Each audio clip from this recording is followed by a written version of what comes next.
এই মুহূর্তে দাগন বইয়ার high school রয়েছে, এখানে মাজা পরিমাণ পানির ভিতরে হাই স্কুলের এখানে হাজার হাজার মানুষ কিন্তু আটকা পড়েছে। সেই আশ্রয় কেন্দ্রে মানুষদেরকে দেখতে এই মুহূর্তে যাচ্ছেন ইসলামী আন্দোলন বাংলাদেশের আমির মুফতি সৈয়দ মোহাম্মদ রেজাউল করিম পেশে হুজুর চরমনাই।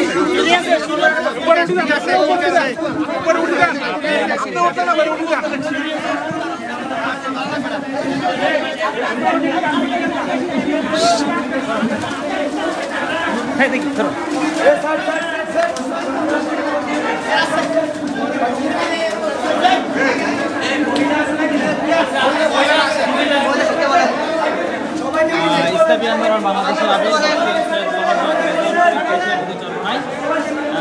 এই মুহূর্তে ফেনী দাগনভূঞা আতাতুর্ক হাই স্কুলের যে ভবনটি রয়েছে, এখানে প্রায় হাজার হাজার মানুষ কিন্তু এখানে আশ্রয় হিসেবে আছে। এখানে আশ্রয় কেন্দ্রে যারা রয়েছেন তাদের খোঁজ খবর এবং তাদের মাঝে ত্রাণ বিতরণ করার জন্য এই মুহূর্তে উপস্থিত হয়েছেন ইসলামী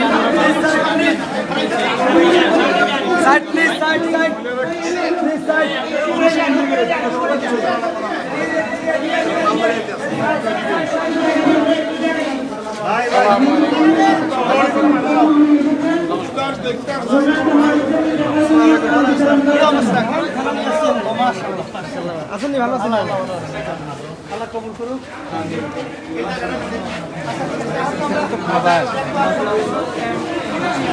সবাই না গেলে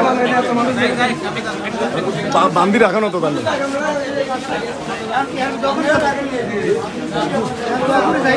এটা হচ্ছে দাগনভূঞা আতাতুর্ক হাই স্কুলের আশ্রয় কেন্দ্রে অবস্থান করছে। তাদের দেখতে এবং তাদের মাঝে ত্রাণ বিতরণ করার জন্য এই মুহূর্তে হয়েছেন। বিশেষ করে আমরা আজকে নিজেরা ধন্য মনে করছি যে অসহায় আমার ভাইরা মা বোনরা আজকে ঘর বাড়ি ছেড়ে আশ্রয়স্থলে আশ্রয় নিয়েছে।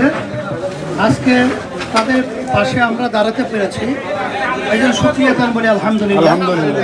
এবং সকলকে আমরা উদাত্ত আহ্বান জানাবো সবাই যেন আমাদের অসহায় ভাই মা বোন এবং বাচ্চাদের পাশে আমরা দাঁড়াতে পারি এবং সহযোগিতা আসতে পারি, এটা আমি উদাত্ত আহ্বান সকলকে জানাচ্ছি।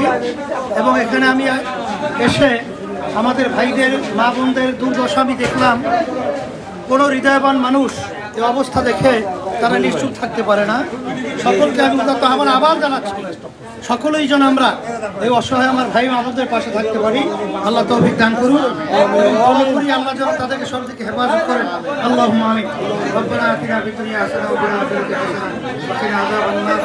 রব্বি হাবলি কামা রাব্বায়ানি সাগীরা বিরাহমাতিকা ইয়া আরহামার রাহিমিন। আমাদের মালসামানা আছে পরিদর্শন করতে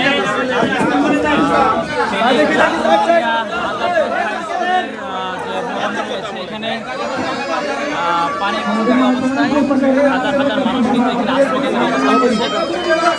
সেই পানিবন্দী মানুষকে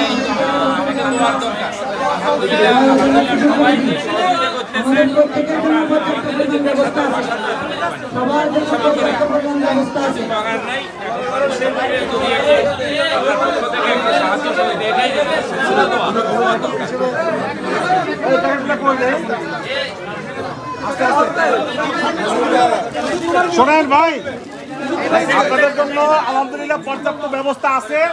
হুজুর আন্দোলনে যাবে তো এই একটা দিয়ে হুজুর চলে যাবে, বাকি টাকা দেখে শুনে পৌঁছে দেবে, সবাইকে দিবে।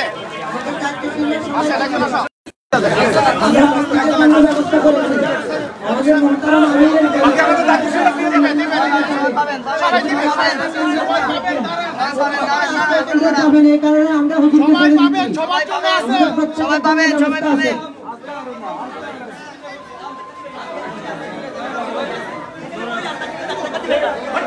মহিলা আছে, টাকা দিবেন, সিঙ্গেল এখানে মহিলা আছে।